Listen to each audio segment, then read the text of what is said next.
আসসালামু আলাইকুম সবাইকে, স্বাগতম ডিস্টেন্স লার্নিং বিডি চ্যানেলে। আজকে আমরা দেখব প্রফিট লসের কিছু প্রিভিয়াস ইয়ার কোশ্চেন্স। প্রথম question, Karim bot A 1 year 10,000 certificate of deposit that paid interest at an annual rate of 8% compounded semi-annually. What was the total amount of interest paid on his certificate at maturity? এটা Midland bank MTO 2015 সালে এসেছে, আমরা এটা solve করব। এখানে বলা হয়েছে 10,000 টাকার সার্টিফিকেটটা সেমি অ্যানুয়ালি অর্থাৎ 6 মাস করে অ্যানুয়াল রেট অফ 8%-এ এটা ইন্টারেস্ট বৃদ্ধি পেয়েছে। কম্পাউন্ডেড সেমি অ্যানুয়ালি, প্রতি 6 মাসে একবার বৃদ্ধি পেয়েছে, তারপরের 6 মাসে আর একবার বৃদ্ধি পেয়েছে, এবং টোটাল 12 মাস পরে বৃদ্ধি পেল 8%, অর্থাৎ প্রতি 6 মাসে 4% করে বৃদ্ধি পেল। আমরা এখন মেথড 1-এ চলে যাব। অঙ্কটা সলভ করার প্রক্রিয়া। প্রথম মেথড হলো split and merge method.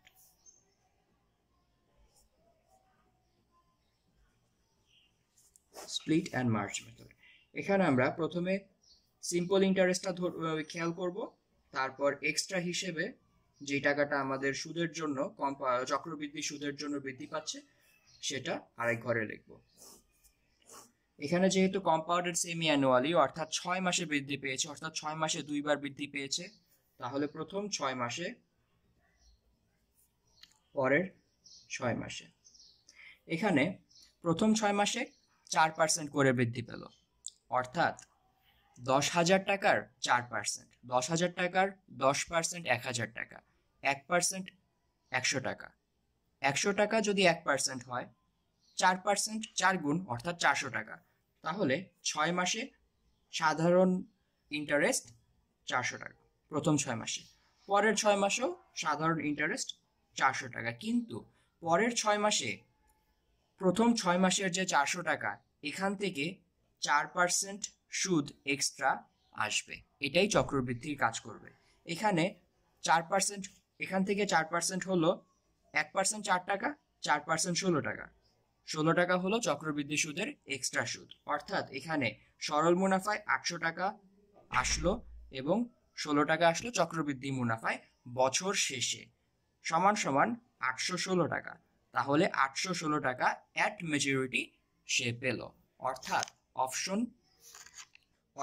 Option C হলো আমাদের রাইট অ্যান্সার। এখন আসেন আমরা আরেকটা মেথড দেখে নিই, মেথড 2। এটা হচ্ছে মাল্টিপ্লাইং ফ্যাক্টর।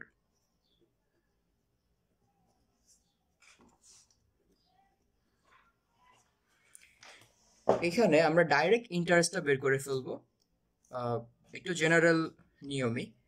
এখানে প্রথমে 10,000 টাকা হলো আমার প্রিন্সিপাল, এরপরে প্রথম 6 মাসে 4% বৃদ্ধি পায়। 4% বৃদ্ধি মানে 100 টাকায় 4 টাকা বৃদ্ধি পাওয়া, এর ফলে 104 টাকা হওয়া। তাহলে 104 হলো 100 থেকে প্রথম 6 মাস, পরের 6 মাসে আবার 104 হলো 100 থেকে। এইটা হলো ইন্টারেস্ট সহ আমার মেইন টাকাটা। এখান থেকে যদি আমি প্রিন্সিপাল অর্থাৎ 10,000 টাকা বিয়োগ করে দিই, তাহলে আমার ইন্টারেস্টটা কিন্তু আমি পেয়ে যাচ্ছি। তাহলে এখানে চলে আসবে 816 টাকা, অ্যান্সার সি। মেথড 3 হলো সাকসেসিভ পার্সেন্টেজ রুল।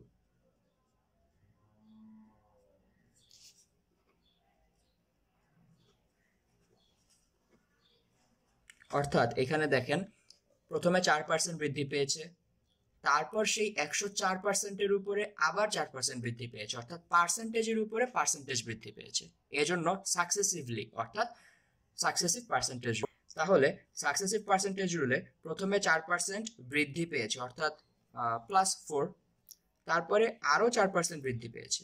এখন a প্লাস বি দিলাম, তারপর সূত্রটা হচ্ছে প্লাস মাইনাস।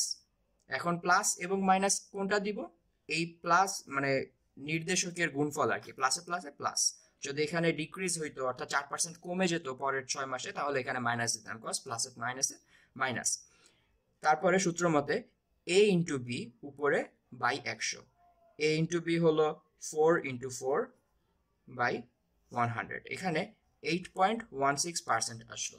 তাহলে এই 8.16% অফ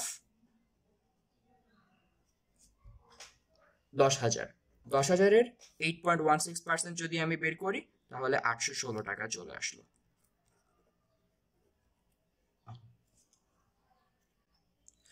এখন আমরা দ্বিতীয় অঙ্কতে চলে আসলাম। The difference between the compound interest and simple interest on a certain amount of money at 5% per annum for 2 years is টাকা 15. Find the principal. এখানে একটু আমাদের চিন্তা করতে হবে যে 5% 2 বছরে, অর্থাৎ 5% প্রথমে হয়েছে প্রথম বছরে, তারপর দ্বিতীয় বছরে আবার 5%, অর্থাৎ পার্সেন্টেজের উপর আবার পার্সেন্টেজ করতেছে। এখানে স্প্লিট অ্যান্ড মার্জে আমরা করে ফেলি।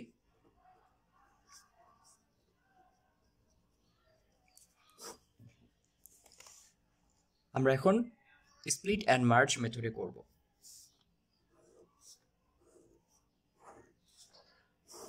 যেহেতু 2 বছর, এখানে সিম্পল ইন্টারেস্ট আর এক্সট্রা লিখে দিলাম প্রথম বছর,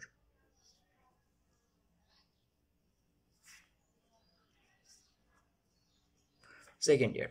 ওকে, এখানে বলা হয়েছে, কোশ্চেনটা একটু দেখে নেবেন, ডেসক্রিপশন বক্সে দেওয়া আছে।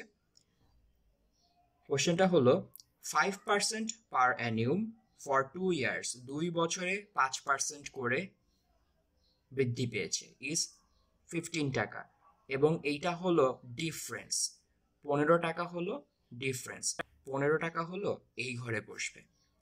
এইটা হলো কম্পাউন্ড ইন্টারেস্টের ঘর। 15 টাকাটা কম্পাউন্ড ইন্টারেস্টের ঘর। এখানে যেহেতু বলতেছে যে 5% হলো 15 টাকা, অর্থাৎ কোনো কিছুর 15 টাকা হলো 5%। আমরা যখন স্প্লিট অ্যান্ড মার্জ মেথডটা করি তখন প্রিন্সিপালের একটা পার্সেন্টেজ এখানে বসাই সিম্পল ইন্টারেস্টে, সেই পার্সেন্টেজটা আবার সিম্পল ইন্টারেস্টে দ্বিতীয়বার বসাই। তারপর দ্বিতীয়বারে আরেকটি ঘর থাকে, এক্সট্রা ঘর। এই এক্সট্রা ঘরে এখানে আমরা প্রথম ঘরের যতটুকু আছে, যেই টাকাটা ছিল সেটার একই হারে এখানে বসাই, অর্থাৎ 5%, এখানে 15 যদি 5% হয়, অর্থাৎ 5% ইকুয়াল টু 15 টাকা। তাহলে 100% ইকুয়াল টু কত? 100% ইকুয়াল টু 300 টাকা। তাহলে এই 15টা আসছে 300 থেকে। বলছে এই 300 টাকা প্রিন্সিপালের 5%, তাহলে আবার 5% ইকুয়াল টু 300 টাকা, 100% অর্থাৎ প্রিন্সিপাল ইকুয়াল টু 6,000 টাকা। 6,000 টাকা হলো আমাদের প্রিন্সিপাল, এবং এটাই বের করতে বলছে। Find the principal amount, option D. এই যে অপশন ডি। এখন আমরা মেথড 2তে যাব। মেথড 2 হলো মাল্টিপ্লাইং ফ্যাক্টর।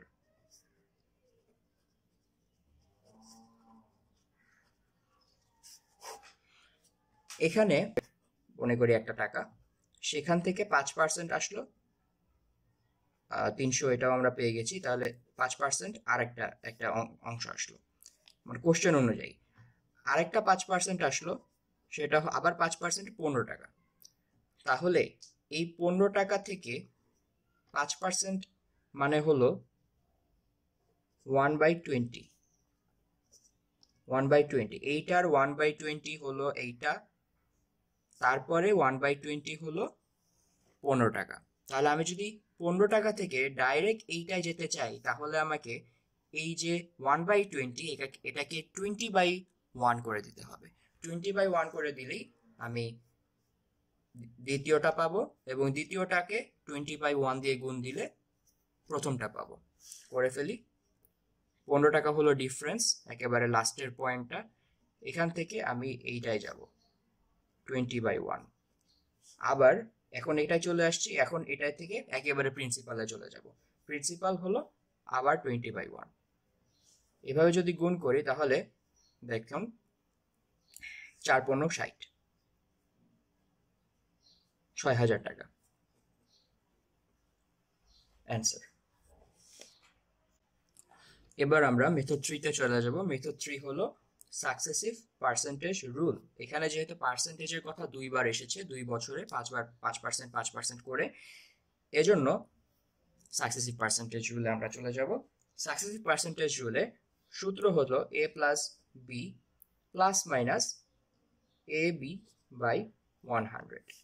a + b এটা সবসময় হয়, যদি b ডিক্রিজ হয় তাহলে মাইনাস হবে, যদি a প্লাস হয় তাহলে প্লাস হবে, মাইনাস হবে, এরকম একটা ব্যাপার। এটা কোশ্চেনের উপর নির্ভর করে এবং প্লাস মাইনাস হয়ে তারপর প্লাস মাইনাসের গুণফল যেটা হবে সেটা এখানে বসবে, হয় প্লাস না হলে মাইনাস। এটা হচ্ছে সূত্র, আর এদিকে কোনো চেঞ্জ হবে না। a × b / 100 এটা সবসময় ঠিক থাকবে। তাহলে এখানে যেহেতু 5% হয়েছে, 5% ইনক্রিজ হয়েছে, 100 টাকায় 5% বৃদ্ধি পেয়েছে, +5 দিলাম আমি। পরে ওই 105 টাকায় আবার 5% বৃদ্ধি পেয়েছে, আবারও +5, প্লাসে প্লাসে প্লাস। এবার 5 × 5 / 100 এরকম করলে আসবে 10.25%।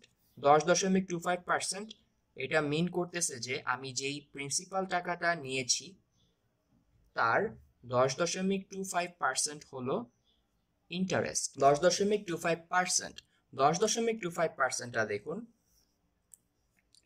10.25 ইন্টু পার্সেন্ট মানে 1/100। তাহলে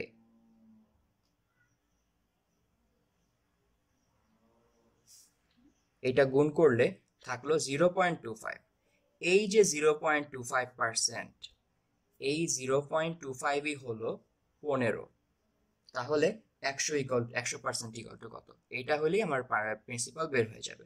0.25% এটা 15 টাকা প্রশ্ন মতে, এবং তাহলে 100% ইকুয়াল টু 6,000 টাকা অ্যান্সার। এখন আমরা 3 নম্বর অঙ্কে চলে আসলাম। By selling an article at 80% of its marked price, a merchant makes a loss of 12%. What will be the profit or loss made by the merchant if he sells the article at 95% of its marked price? ওকে, আমরা profit লসের ফার্স্টের ভিডিওতে দেখে এসেছি যে CP হয় প্রথমে cost price, তারপরে দোকানদার একটা দাম বাড়ায় এমপি করে, অর্থাৎ মার্কড প্রাইস করে, সে পণ্যের গায়ে লিখে দেয় আর কি, তারপরে একটা সেল করে। কিন্তু এর মাঝখানে পার্সেন্টেজের খেলা থাকার কারণে লাভ লোকসান দেখা যায়। তাহলে এখানে দেখা গেল সে 80% অফ মার্ক প্রাইস, তার এই যে মার্ক প্রাইস 100% এখানে যা ছিল তার 80% অফ মার্ক প্রাইস এর কারণে এভাবে মানে অর্থাৎ 80% অফ মার্ক প্রাইস এ বিক্রি করার কারণে তার 12% ক্ষতি হলো। 12% ক্ষতি হওয়া মানে ক্রয় মূল্য অর্থাৎ সিপি এর 88%, এইটা ইকুয়াল টু 88% অফ সিপি। এখন আমাদের কোশ্চেন হচ্ছে, যদি 80% অফ এমপি এর জায়গায় 95% অফ এমপি তে তিনি বিক্রয় করে তাহলে তার কি হবে? তাহলে তার সিপি কত হবে? আমরা বসিয়ে নেই। তাহলে 95% অফ এমপি ইকুয়াল টু ঐকিক নিয়ম 88, 95, 80 অফ সিপি। ক্যালকুলেশন করে দেখুন, এখানে 104.5% অফ সিপি আসবে, 4.5% সে প্রফিট পেয়েছে। আর আমাদের এখানে প্রফিটই জানতে চেয়েছে। এই যে what will be the profit or loss made by the merchant, 4.5% profit. Option C হলো অ্যান্সার। এই অঙ্কটা IBM BA 55th ইনটেকে এসেছে, সো দেখে নেবেন। ডেসক্রিপশন বক্সে কোশ্চেন দেওয়া আছে, আমি যখন এভাবে অ্যান্সার দেখাবো বা অঙ্ক করব তখন ডেসক্রিপশন বক্স থেকে দেখে নেবেন। এখন আমরা আমাদের 4 নাম্বার অঙ্কটি দেখব। A seller is giving 20% discount on the listed price and makes 20% profit. What is the percentage of listed to its cost price? অর্থাৎ listed price or marked price by cost price অর্থাৎ CP চেয়েছে। এখানে আমরা একটা জিনিস দেখি, makes 20% profit, he makes 20% profit, 20% profit মানে 120% of CP cost price. ক্রয় মূল্য যদি 100 ধরা হয় তাহলে 20% সে প্রফিট করে 120 টাকায় তিনি বিক্রি করলো, আর 120 টাকা হলো তার সেলিং প্রাইস। তাহলে 120 টাকা এটা হলো সেলিং প্রাইস। এখন 120 টাকা সে সেলিং প্রাইস এখানে এসেছে 20% ডিসকাউন্ট দিয়ে, অর্থাৎ এলপি বা মার্কড আপ প্রাইস যেটা, এইটার 20% তিনি ডিসকাউন্ট দেওয়ার কারণে এসপি আসলো। আমার এসপি হাতে আছে, এসপি 120 আছে, এসপি থেকে আমি এলপি বা এমপি মার্কড আপ প্রাইস বা লিস্টেড প্রাইস এখানে যাব। এখানে যেতে হলে আমার এই যে ডিসকাউন্ট নির্দেশক, এই যে 20% মানে হলো 1/5, কিন্তু এখানে যেহেতু ডিসকাউন্ট হচ্ছে 5-এ তার 4 দিচ্ছে, তিনি 5-এ 4 দিচ্ছে, অর্থাৎ 1 দিচ্ছে না, 1 কমিয়ে দিচ্ছে। আমরা এখন আমাদের 4 নাম্বার অঙ্কে চলে এসেছি। 4 নাম্বার অঙ্ক হলো a seller is giving 20% discount on the listed price and makes 20% profit. What is the percentage of listed price to its cost price? Seller প্রথমে 20% ডিসকাউন্ট দিয়েছে তার মার্কড আপ প্রাইসের উপরে, এবং তারপরে 20% প্রফিট পেয়েছে। 20% প্রফিট অর্থাৎ 120 টাকা সে পেয়েছে বিক্রয় মূল্য হিসেবে। তাহলে 120 টাকা সে পেল, এটা হলো সেলিং প্রাইস। সেলিং প্রাইস আসলো মার্কড আপ প্রাইস এর উপরে 20% ডিসকাউন্ট দেওয়ার ফলে। আমি যদি উল্টা যেতে চাই তাহলে সেলিং প্রাইস ইনটু এই যে ডিসকাউন্ট, এইটাকে ডিসকাউন্ট এখানে 20% ডিসকাউন্ট মানে 4/5, দেখুন 4/5 ইন্টু 100, এখানে 20 আসলো 80, 80 মানে 20% সে ডিসকাউন্ট দিয়েছে। তাহলে 4/5 এইটাকে যদি আমি উল্টা করে দেই, 5/4 করে দেই, তাহলে এতটুকু কিন্তু আমি মার্কড আপ প্রাইস পেয়ে যাচ্ছি বা লিস্টেড প্রাইস। কোশ্চেনে যেহেতু লিস্টেড প্রাইস লিখছে, লিস্টেড প্রাইস লিখি। তাহলে এইটা কাটাকাটি করলে 150 হলো মার্কড আপ প্রাইস। আমরা সাধারণত জানি ক্রয় মূল্য অর্থাৎ সিপি যেটা, এটা হলো 100, মার্কড আপ বা লিস্টেড প্রাইস 150, এসপি বা সেলিং প্রাইস এখানে তিনি করছে 20% প্রফিটে, অর্থাৎ 120 টাকা। আমাকে বলেছে listed price by cost price বের করতে, এলপি বাই সিপি। এলপি হলো 150 বাই সিপি হলো 100, এইটার পার্সেন্টেজ বের করতে বলছে, অর্থাৎ 100 দ্বারা গুণ করতে বলছে। তাহলে 150% হলো আমার অ্যান্সার।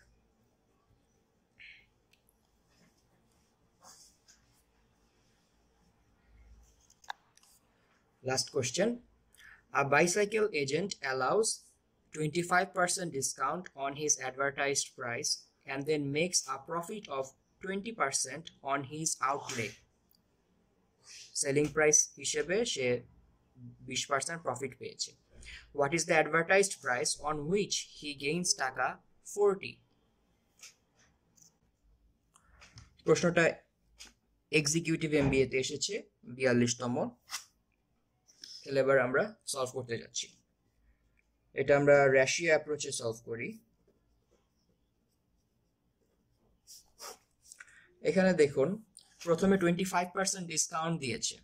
25% ডিসকাউন্ট মানে হচ্ছে 3/4, অর্থাৎ 4-এ 3 দেওয়া, অর্থাৎ 1 কমিয়ে দেওয়া। 4-এ 1 কমিয়ে দিয়ে আমি 3 দিলাম, তাহলে 25% ডিসকাউন্ট হয়ে গেল। এখানে প্রথমে এমপি অর্থাৎ মার্কড আপ প্রাইস বা advertised price is to CP দেই। এখানে প্রথমে সে বলছে 25% ডিসকাউন্ট দিছে, অর্থাৎ সে 3 দিল এসপি হিসেবে। এমপি ছিল প্রথমে 4-এর থেকে 3 দিল, এবং তারপরে সে প্রফিট 20% গেইন করলো। 20% প্রফিট অর্থাৎ 120 হলো তার এসপি আসলো, এবং 100 টাকা তো তার সিপি হিসেবে থাকলো। এর ফলেই তার 20 টাকা অর্থাৎ 20% তিনি প্রফিট পেল। 6/5। তাহলে SP is to CP equal to 6:5। এখন আমরা অনুপাত বের করে ফেলি। এমপি, সিপি, এসপি এবং সিপি, তাহলে আসলো 24:18:15। এই অনুপাতটা নিশ্চয়ই জানেন, 10 গুণন এভাবে একবার, এভাবে একবার, এভাবে একবার, 424, 318, 3×5=15। এখন দেখুন এখানে একটা কথা বলছে যে অ্যাডভার্টাইজড প্রাইস এমপি এর কথা চেয়েছে। এমপি এই 24 অনুপাতে 24 যেটা, এটা ইকুয়াল টু আসলে কত, এবং এইটার কারণে তিনি 40 টাকা বেশি পেয়েছে। 40 টাকা বেশি পেয়েছে। এখানে দেখুন ক্রয় মূল্য এবং বিক্রয় মূল্যর মাঝখানে যে অনুপাতটা আছে 3, এই 3 ইকুয়াল টুই কিন্তু আসলে 40 টাকা। হ্যাঁ, কারণ এখানে সে 40 টাকা বেশি পেয়েছে, অর্থাৎ সে ক্রয় মূল্য থেকে 40 টাকা বেশি পেয়েছে, আর অনুপাতে ক্রয় মূল্য থেকে 18 হলো 3, এবং এই 3টাই হলো 40 টাকা। তাহলে আমাদের চেয়েছে 24 টাকা, 24 অনুপাতে 24 ইকুয়াল টু কত? অনুপাতের 24 ইকুয়াল টু 320 টাকা। অ্যান্সার। আজকের মতো এখানেই শেষ। ভালো থাকবেন এবং ফেসবুক গ্রুপে জয়েন করবেন। ফেসবুক গ্রুপের নাম হলো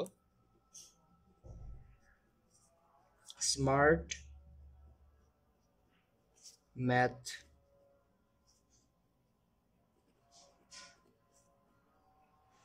প্রিপারেশন। এই গ্রুপে জয়েন করবেন। এখানে আমরা সব কোশ্চেন দেই এবং কোশ্চেনের সাথে অ্যান্সারও দেই। ধন্যবাদ।